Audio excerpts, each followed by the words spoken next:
The Anchor Hocking Glass Corporation brings you Crime Photographer.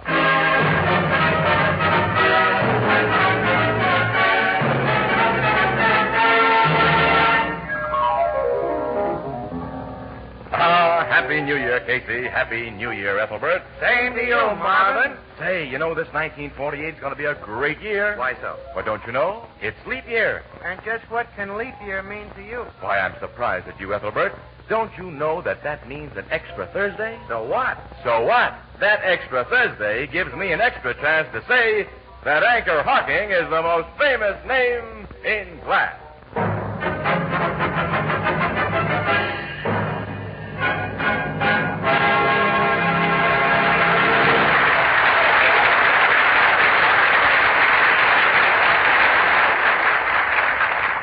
Good evening, ladies and gentlemen. This is Tony Marvin.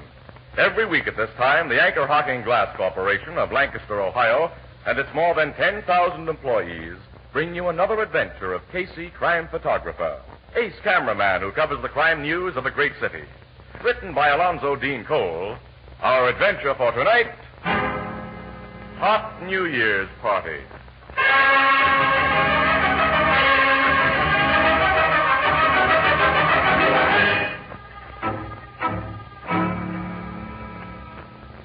Past 9 on the morning of New Year's Day. And to some people, that hour on that day can be very bleak and dismal. Ethelbert, the head bartender of the Blue Note Cafe, is obviously not one of those unfortunates, for we find him in the morning. Oh, what a beautiful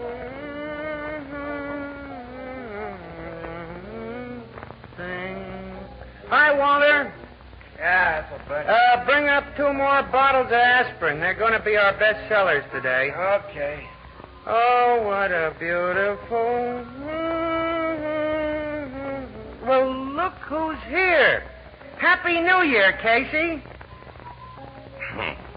And same to you, Miss Williams. What's the matter with you two?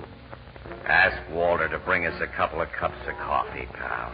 Strong and black. Oh.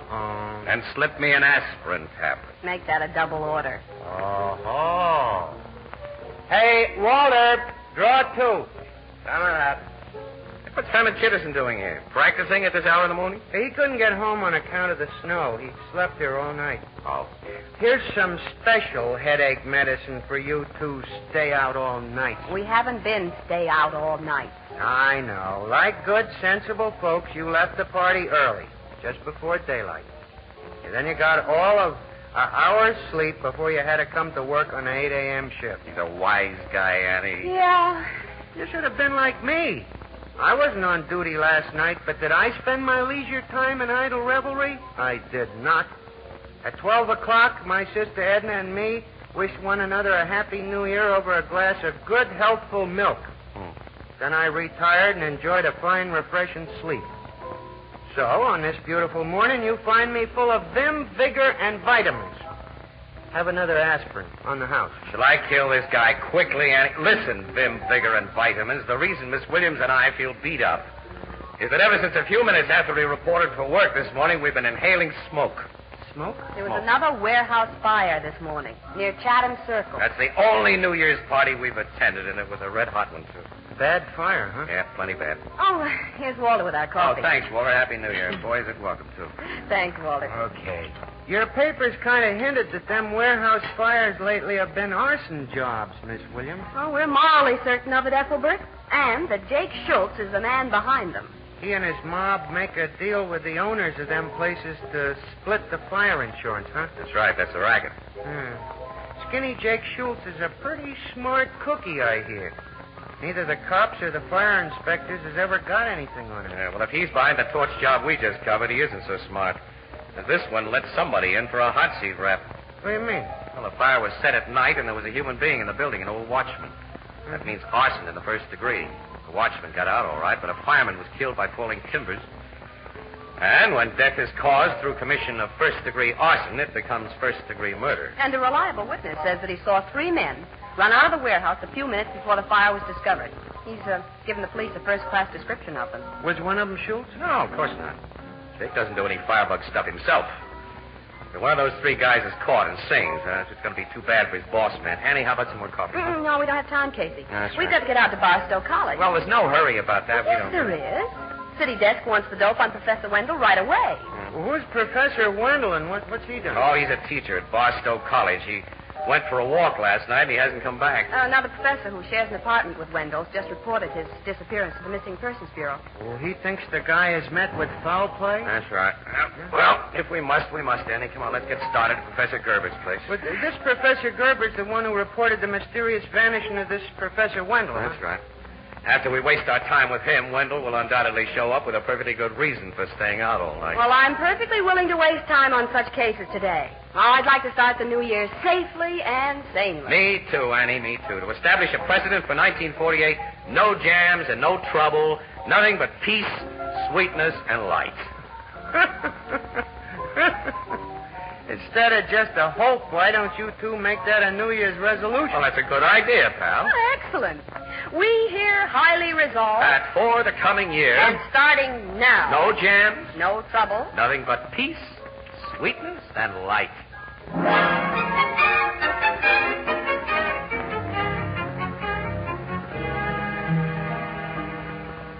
Professor Wendell and I have shared this apartment for over 5 years, Miss Williams, ever since he lost his wife. I know him, and I'm certain he wouldn't stay out all night without notifying me if he was able to do so. Oh, when did you see him last, Professor Gerber? He attended a New Year's party at the Teachers' Club, a most decorous affair, I assure you. Shortly after toasting the arrival of the New Year with a glass of sherry, he left saying he was going to take a bus to Chatham Circle. Chatham Circle? He liked to wander around there. That's a tough neighborhood. I know it, Mr. Casey, and I have repeatedly warned Professor Wendell to keep out of such neighborhoods, especially after dark. But to him, they were most interesting because of the criminal element he found there. He was interested in the criminal element? Very much so. Frankly, instead of the brilliant authority on ancient civilizations which Professor Wendell has been for many years, I am certain that he would rather have been a private detective. An amateur Sherlock Holmes. Huh? He more particularly admired a fictional character called Dr. Thorndyke. Casey, if he was snooping around Chatham Circle early this morning, he may have seen something he wasn't supposed to see. Yeah, that warehouse fire was started early this morning, Annie. A warehouse fire? Look, will you give us a description of your friend, Professor Gerber? Clarence Wendell is a small man, about 5'3", I should say, Yeah. and he weighed not more than 130 pounds. He had light blue eyes, thin gray hair, and wears gold-rimmed spectacles. Last night he wore a dark blue overcoat, black felt hat. Casey. Professor, did you give that description to the cops when you reported him missing? Oh, of course. I gave them a photograph of Clarence. And it didn't mean anything to them? Mean anything? Well, it exactly fits a witness description of one of 3 men who ran out of the Chatham Circle warehouse early this morning, just before it caught on fire.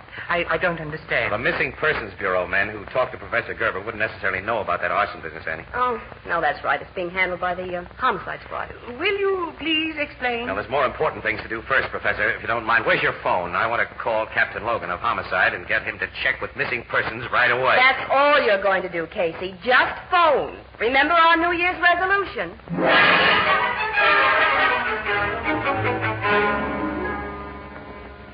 Casey, I got hold of that warehouse witness right after you phoned me.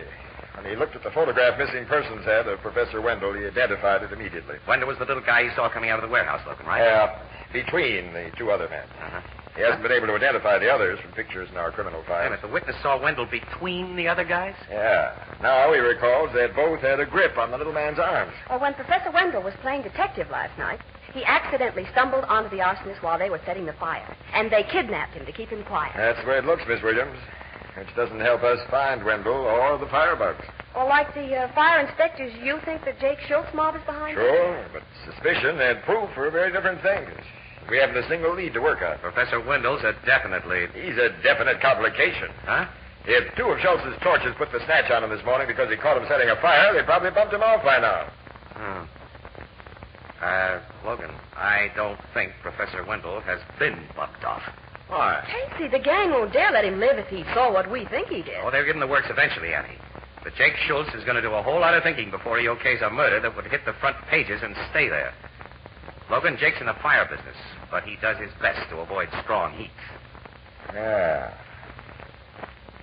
I'll have Skinny Jake and his mob brought in. We'll force information out of them. No, you won't force anything out of Jake or his mob. That's been tried before. Do you know of anything else we can try? I can try something. You? Yeah. What? I think I'll have to keep to myself. There can't be any cops in the picture, Logan. Meaning you know some crook who might be persuaded to spill? Meaning you ask no questions and I answer none, now or later. Okay. Help me find Professor Wendell alive, and you can write your own ticket. Attaboy, Logan. Thank you. I'll get started right away. Now stick around your office here, and I'll phone you after I make my contact. I'll be near the phone. So long. Oh, I'm going with you. See you later, Captain. Okay, Miss Williams. And carry your luckiest horseshoe, Casey. Yeah, I guess I'll need it, pal. Oh, what are you going to do, Casey? Annie, I'm going to leave you as soon as we reach the street door. Not unless you tell me what this is all about. Look, kid, I can't tell anybody. Well, then I'll trail you. But if you do, you may wreck the one chance of finding Professor Wendell alive. Okay. Well, just tell me one thing, off the record. Where are you going? Completely off the record, Annie. To Nick Morrow's tavern. Well, the Schultz mob hangs out at Nick Morrow's. Jake Schultz owns the place. Yeah? Casey, you'll be sticking your neck out down there. Quite a few of the mob know you. Schultz knows you. I'll be okay, Annie. Well, maybe. Resolutions are so easily broken, Casey, we should only have hoped for a safe and sane 1948.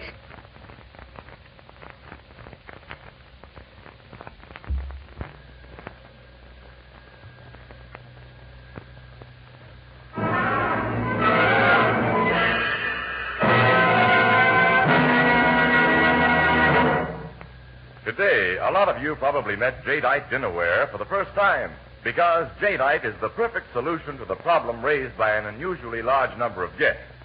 Jadeite cups and saucers, jadeite dessert plates and salad plates, jadeite dinner plates, soup plates, vegetable bowls, and platters are as lovely as Chinese porcelain. They're as heat-proof as the Fire King oven glass you use for baking. Yet they're so inexpensive that you can buy all the extra pieces you need for entertaining without making a dent in your budget. For example, jadeite cups and saucers cost only 15 cents for the 2 pieces, and you can buy a complete 35-piece dinner service for $6 for less than $5. Now, you'll find jadeite dinnerware at chain stores, hardware stores, department stores, and all other stores selling chinaware and glass. Ask for jadeite by name. Now it's spelled Jadeite. Jadeite, newest triumph of anchor hocking. The most famous name in glass.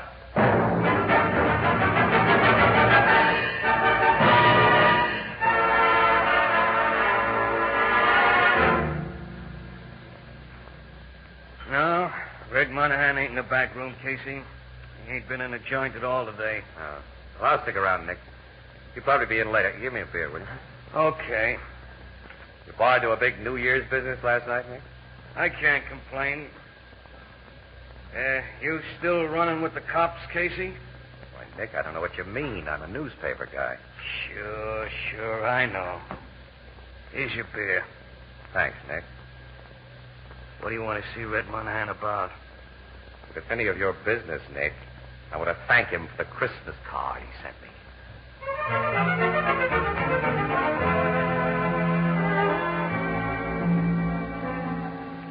You've been waiting here over an hour for me, Casey? That's okay, Red. That's okay. Oh, it ain't okay. You're one guy I wouldn't keep waiting for no reason. Well, let's sit down here.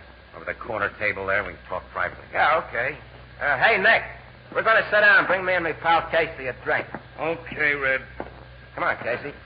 Yeah, it's good to see you. Yeah, take the load off your feet. Thanks. Now, what's on your mind? I'm going to ask a favor of you, Red. Favor? Yeah. I owe you a debt, fella. One I can't ever pay. My only kid would be dead if it wasn't for you. I'll never forget how you pulled her out of the river when she was drowning. Here's your drinks. Oh, thanks, Nick. That's all, Nick. Thanks. Well, tell me, what can I do for you, Casey? All right, I'll give it to you quick and straight, Red. I want Professor Weldon. I don't know what you're talking about. I think you do. I know how close you are to Schultz. Nick, I give him a word that the cops don't know and won't know that I'm talking to you. All I want is that little professor, and I want him alive. I ain't got the slightest idea what you're driving at, pal. I swear I You ain't. say you owe me a debt, Red. Under ordinary circumstances, that's a debt that only a heel would try to collect. But under these circumstances, I ask Wendell's life in exchange for your kids. I can't give it to you. Because he's been killed? No, he ain't been killed. I tell you, I don't know anything about him. You can't lie to me, Red. Look, you're a crook, but you're not a murderer. If you don't tell me where to find Professor Wendell, you'll be committing murder right now, just as surely as though you held a gun to the guy's I head. ain't even seen the guy, Casey. I won't see him. You know what I mean. Keep your nose clean, fella. I ain't no squeal. I don't rat. You're ratting on a debt. You owe me a life. Okay, Casey, I'm coming clean with you. But I had no part in anything that happened this morning. Where is the professor? He's being kept in an old house out in Bristol Road. While Schultz makes up his mind when and how to bump him over. Where on Bristol Road? East of Old Turnpike. Third farmhouse on the right-hand side. Third farmhouse on the right, yeah. Yeah, now get out of here, Casey. It's curtains for me if the mob finds out that I told Nobody will ever find it out from me, Red. And thanks a million and so on. So, What's the matter? Schultz, skinny Jake. Just came out of the back room with two guys of the mob. Hello, Red. Hi, Jake. Hi, Maury. That's Trick, Sam. Yeah. Hi. Casey. I haven't seen you for a long time. Well, I haven't been around your way, Schultz. Nick phoned me a while ago that you were waiting here for our pal Red. Knowing how he feels about you on account of his kid, I decided to come over. You, come in the back way? Uh-huh. I've been sitting in the back room, listening through the wall. Listening. You heard? Yeah, plenty. Walk into that back room, both of you. Keep your hands in sight. Get going. Okay. Yeah.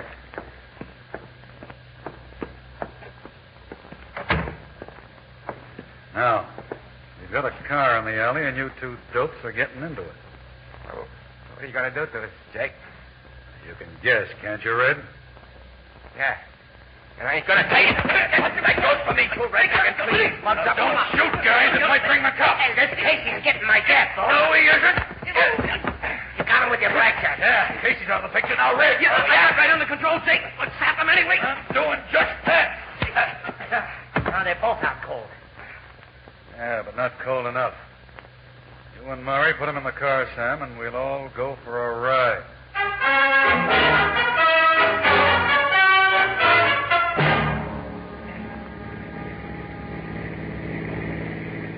There's a good spot, Sam. Stop the car. Okay, boss. Now, Red, this is the end of the ride for you and Casey. Hey, they can't hear you, Jake. Huh? When you sock them back in Nick's joint, you've done an A1 job. They're still out, eh? And how? All right, pull them out of the car and roll them into the ditch here. Yeah. Give me a hand, Sam. Hey, Maury. Got it? Yeah, I got it. Pull him back. Yeah. All right. All right, now get back in the driver's seat, Sam. You, Murray, give him each a slug through the head. Me? Yes, you heard me. Hey, you're afraid of killing, ain't you, Jake? Oh, I'm not afraid of it. I've just been smart enough to keep myself and you guys clear of it. Now we've got no choice. But you want someone else to do it. Well, do it if you haven't got the guts. Get back in the car. Yeah, that suits me fine. Hey, where you getting into? I'll shoot from here. Sam, be ready to step on the gas when I do. This isn't a private road. I'll be ready. I got the bus in gear and my foot on the clutch. Let them guys in the ditch have it, Jake. All right, I'm letting them have it. Here, car's coming, boss. From behind us. I see it. Get away, Sam. We only got one guy, Jake. I can't do any more shooting now. Get away from that car behind us, Sam. Get away.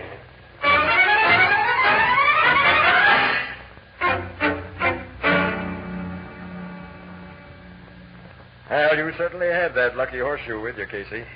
We found Red Monahan lying beside you in the ditch with a bullet through his chest. And you only had an egg-sized lump on the back of your head. Oh, Casey didn't get off so easy, Captain Logan. He was unconscious for almost 2 hours after he was brought to this hospital. Well, the doc says he's all right now, Miss Williams. Yeah, it's all right, honey. I'm okay. Don't worry. Casey, I've been so worried. Forget it, kid. They killed poor Red.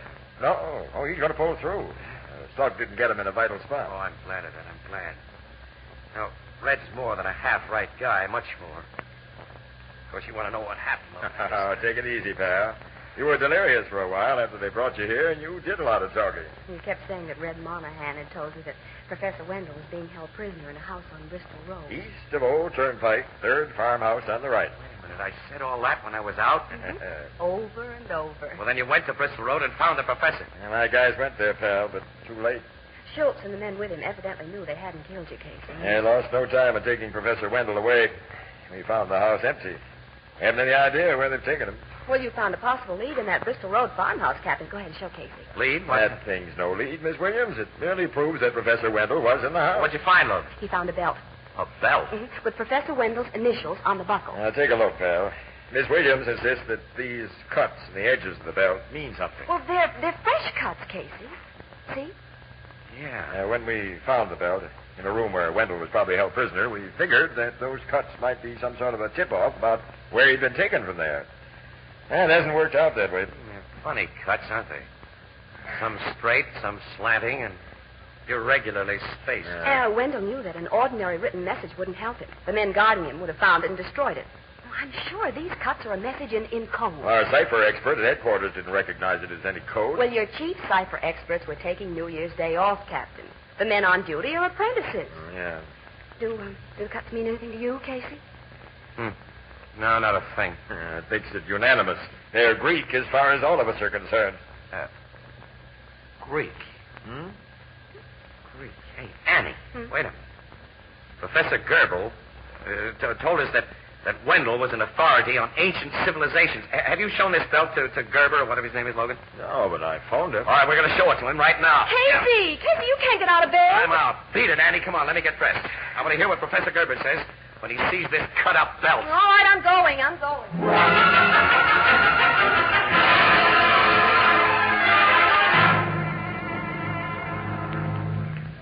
You're right, Mr. Casey. The belt conveys a message. It does, Professor Gerber? Yes, in the oldest secret code that history records.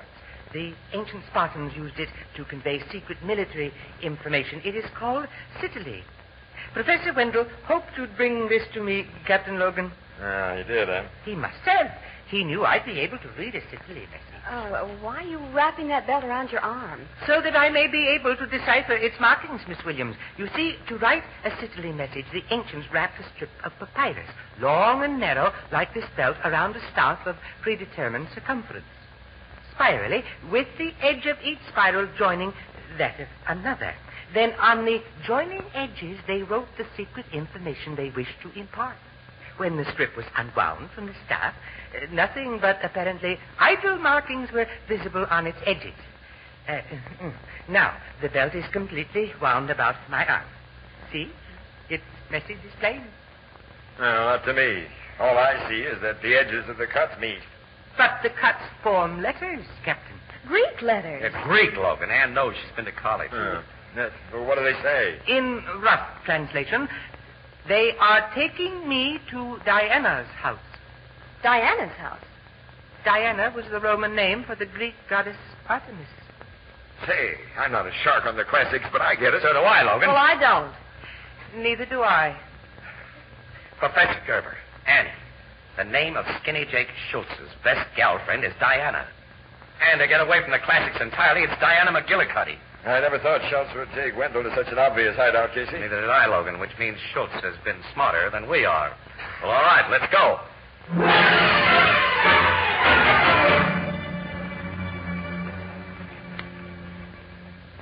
All set, Captain Logan. We have the joint surrounded. Men are ready to break in from all sides, Sergeant? As soon as they hear your whistle, sir. I'll hear that as soon as I get to the front door. Now, you stay there, Casey. Oh, no. I got a little personal matter to settle with Skinny Jake Schultz. I got a hunch he's in Diana's house. You should still be in the hospital, you Sam. All right, but I'm not. Okay, blow your whistle now. I haven't got time to argue with you. It's the deep, guys. Hey, look out. They're coming in from all sides. Pick 'em up. That means you, Schultz. Oh, no, you're not going to take me. You're wrong, Jake. Oh, Casey. I owe them that KO, Logan. And I owe these other two mugs something, too. No. We've given up. Now, lay off, Casey. Let me go, Logan. Let me go. Cut it. This is a police job. You can take the pictures, but you can't make them. Well, all right, Logan. But I want good shots. With Professor Wendell in them. Where is Wendell, you mugs? He ain't been hurt. He's down in the cellar. Sergeant, bring him up. I'll get my camera set. You can't take pictures of the professor for the newspaper. Hey, not for decent newspapers. Why not, you mugs? Oh, on account of... Because, some way, the professor lost the belt that kept his pants up. Yeah, and then some way he lost his pants.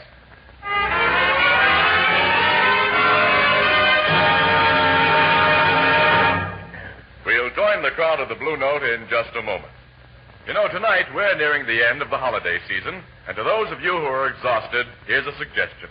A good hot cup of coffee which you can prepare in an instant, without fuss, without work, and without waiting even a minute. Now, I'm talking about soluble coffee, the amazing scientific discovery which makes really delicious coffee available at a moment's notice. Now, all you need is a cup, a spoon, and a glass jar. The sanitary, convenient Anchor glass jar in which most of the better packers of soluble coffee bring you their products. The Anchor glass jar opens quickly and simply. There's no trouble in measuring, no waste from spilling. And even more important, glass jars protect the flavor and freshness of soluble coffee against moisture long after they're opened. You'll be delighted by the delicious soluble coffees now on the market, particularly those that come to you in convenient Anchor glass containers sealed with Anchor caps. Both products of Anchor Hocking. The most famous name in glass.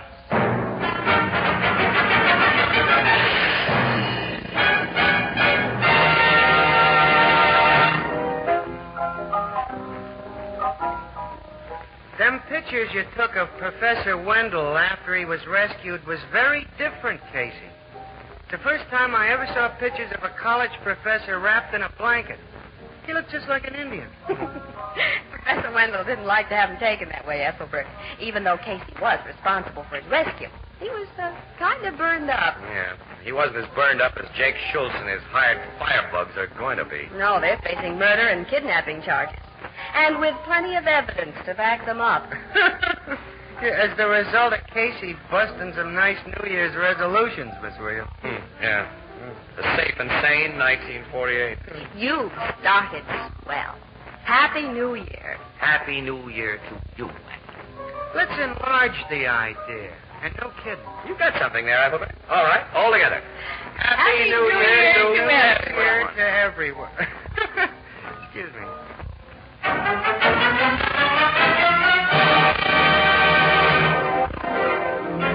Brian Photographer, starring Stott Scotsworth as Casey, is brought to you each Thursday by the Anchor Hocking Glass Corporation, makers of Fire King oven glass, Anchor glass containers, Anchor caps and closures. All products of Anchor Hocking, the most famous name in glass.